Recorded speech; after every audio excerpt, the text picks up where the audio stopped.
From the old Cactus Bowl in Tucson here for the title matches of the 2025 Best in the West event. This is a 2 out of 3 title match in both divisions. Right now, that guy on the right, Jake Enright, won't stop doing that. He won game one over Peyton Gaines, while the man on the left, Juan Cañez, lost game one to Dylan Donahue. So Peyton and Juan must win this game in order to force a third and deciding match. Start off with spare.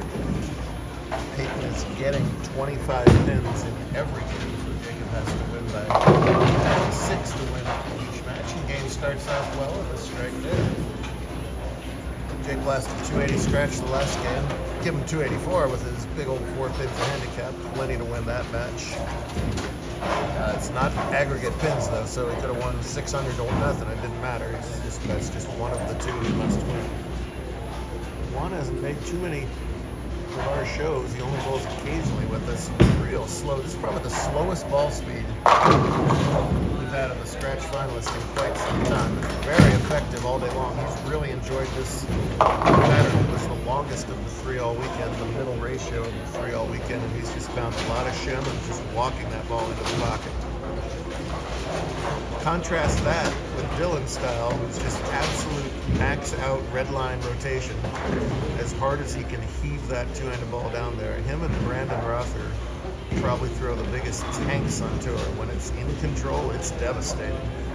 It's been good enough for him to lead the tournament. Gets fortunate and actually get out of trouble there. Gaines will convert her cluster there in the second.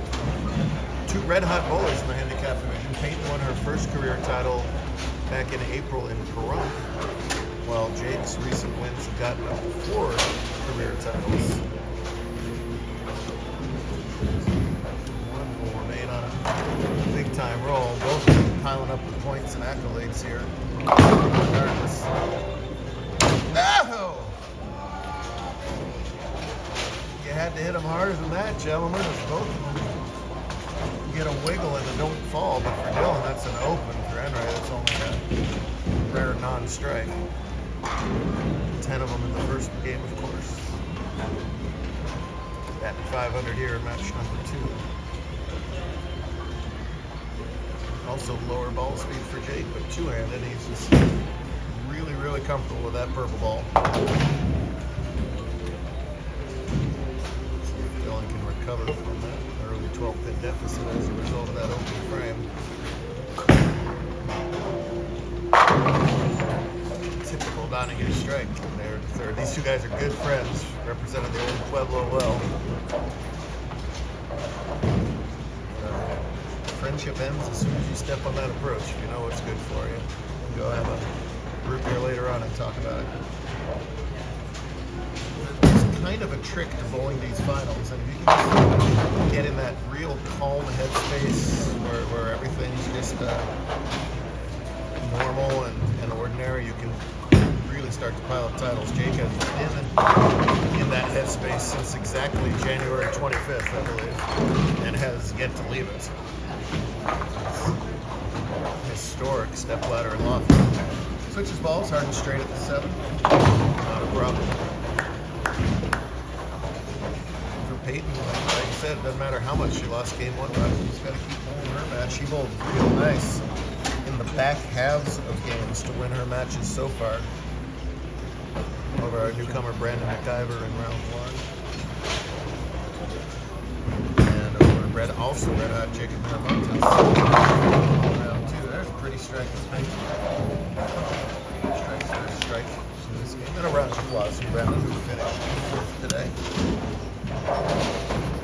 Time of year where people look at our points list and decide to kind of shove all in and hit as many tournaments as they can as they go for those season end awards.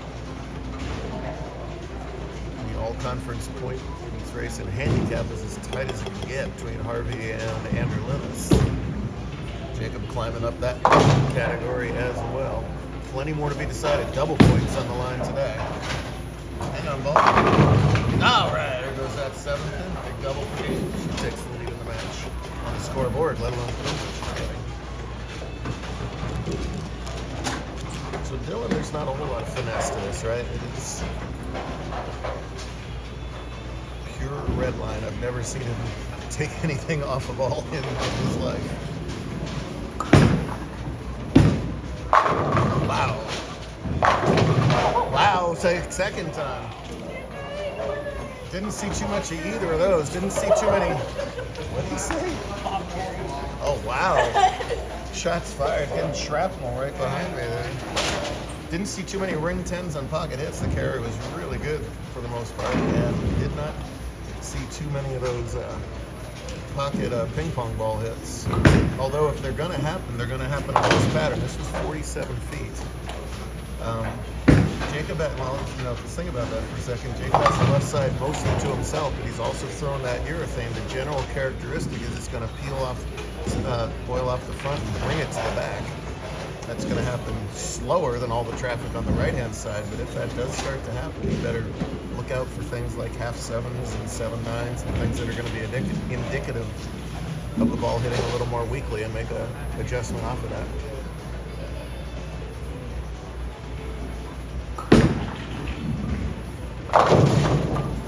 See, even with all of Dylan's rotation, if you miss too far right, you're going to leave stuff. Wow. So now the questions start to play in your head. Which of those two shots was the bad shot, right? Over just off the 810 and leave that. Just catch too much of that. Church, is the right lane different from the left lane? From all that comfort that I was talking about to a big old question mark halfway through this game. This conversion. Oh boy! I almost said out loud, I got a little feeling about this one. That's a great way to get 4 though. It was on an open, so no real love lost, and he's gonna get some coaching from Papa as far as what he sees on the lane.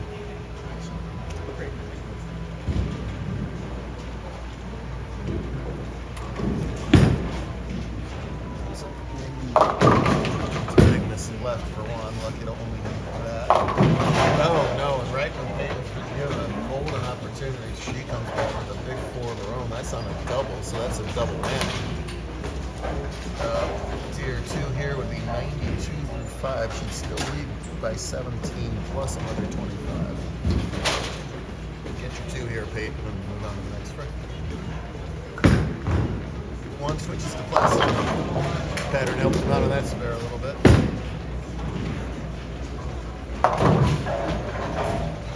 Good job to get that count there from Peyton. Still has that comfortable lead. Now she's got to figure out, was that a bad shot or do I need to make a little move? In fewer sports besides bowling do you go from totally comfortable to totally lost, mentally and physically, so rapidly.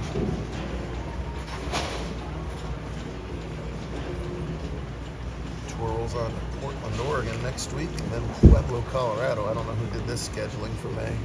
I'll chat with them. Just come up by a couple frames in a row. That's never going to get back on 47 feet. Willits! Oh! Pocket's not working out for you anymore. Trying to hit the 3-6 and gets the reverse domino for the strike. How about that for a ginormous break? She's thrown some clutch shots, like you said. She's had a couple good breaks too. There's that runaway to ice the last match she was in. Let's see what Jake decides to do here. This is the ball that hit weak. No further right, nothing weak about that. Dead flush on the 1-2. So that was definitely in a little bit more. Now in this lane he churched, which is generally a miss in to begin with. So let's see what happens after that. 1 game away from victory.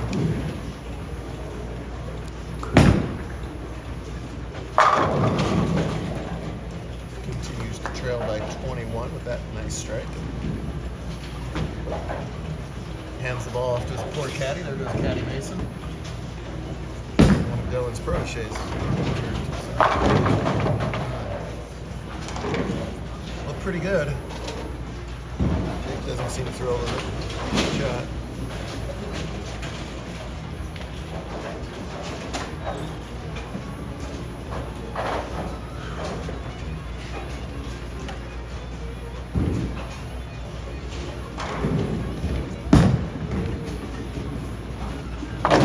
Done at the corner pin.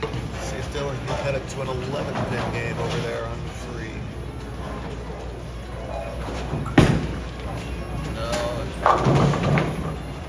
He stood up on that ball and said, "Oh, Dios mío," on that ball. Sit over there. Don't like it at all.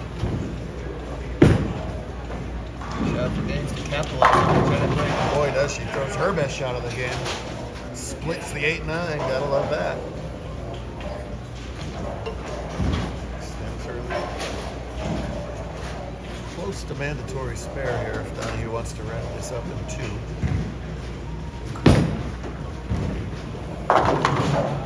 To get that ball left. Gives him 113 through 7 and gives a 31 advantage to Cañas.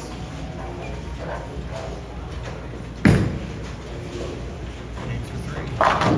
Ah, real nice shot.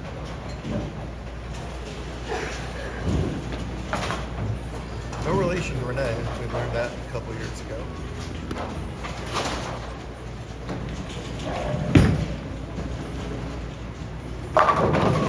Renee, in fact, defending champion, right?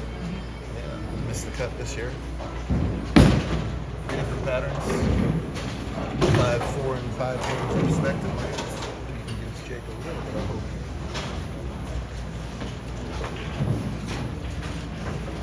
Much better last 2 frames. Dead flush and half 7. Stay flush again 6s. What? Each game leader each whiffs a 10 to give their opponents a little crap potential. That's right there. There you go. Taking the professional sage advice of marginally decent former bowler Mr. Paul there. Paul had himself a good season on tour, making numerous finals with Jacob in doubles before I ran them out of the handicap division. In the doubles, at least, they wore out their welcome. In handicap, it's his choice whether to do, and you know, there's a whole crowd of high average handicappers that would much be preferred to bowl scratch right now, but they're in it for that points race, so they gotta hang on the rest of the season. Ah, there you go. That ball was a little more in front of him down the lane. Kept the angles right, slapped out that 7-pin. Not done yet this game. Peyton can just do a couple marks though, and Dylan's got room for 203 max. Cañas pacing 192, so not done yet as well. Big shot for Donahue. Woof.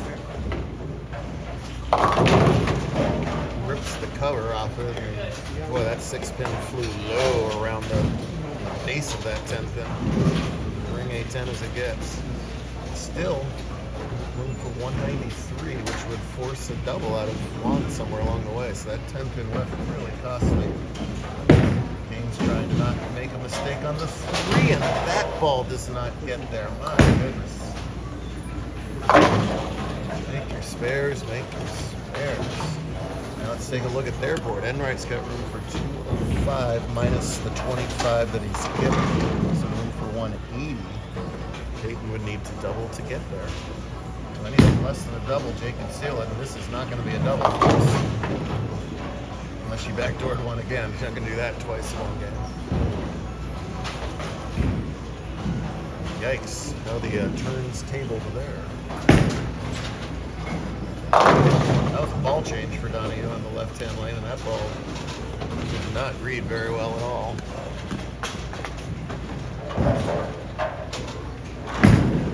At the 127. Wow, finds a way to make it. So 178 plus 25 is 203 with the fill. If she does fill, Jake needs 29 in the 10th to win the Desert Open.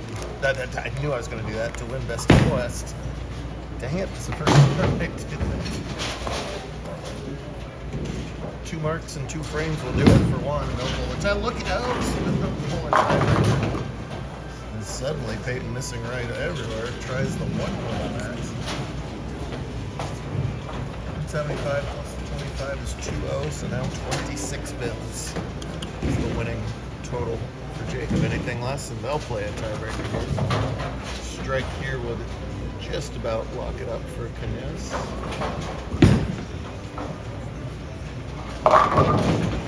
Strike isn't happening. Mark again will still do the trick.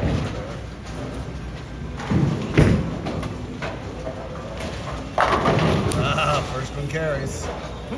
Stood up just a pinch on that ball. We're fine-tuning the details there. That was good enough to strike. It did. 16 more. No trouble at the 3-pin. So we ever had back-to-back winners, season to season of the tournament, the same last name but no relation. Not even many opportunities for that. Oh, don't you remember Frank Marchesism? Right now, Dad just stands up as Jake's shot to win. Yeah! Good shot, kid. Goodness. Nice shot. Given new life, he comes through with that double. Still needs the 6, though. Sometimes you get that double and you get a little careless on the fill ball. I don't think he'll do that. He's too well trained for that. One is a spare away from extending it. I'm going to throw this out there, but he did Church earlier. Church would be a tie. Paul is furious with me right now. I just got to narrate these matches, That is not a Church, guys. That is 10 in the pit. Wow, took back 5 to steal it back from Peyton, but he gets the job done and wins Best in the West. Just two blonde kids that know how to bowl right there. That's all there is to it. Peyton's still red hot in the win in the second the last month or so, but whatever temperature is above red, that's the color of Enright right now. He is on a calendar year roll. 2025 has been very, very good to this man. Juan did catch that mark. 2 pins will bring us to a third and final game. That's 2 pins. 190 even is enough.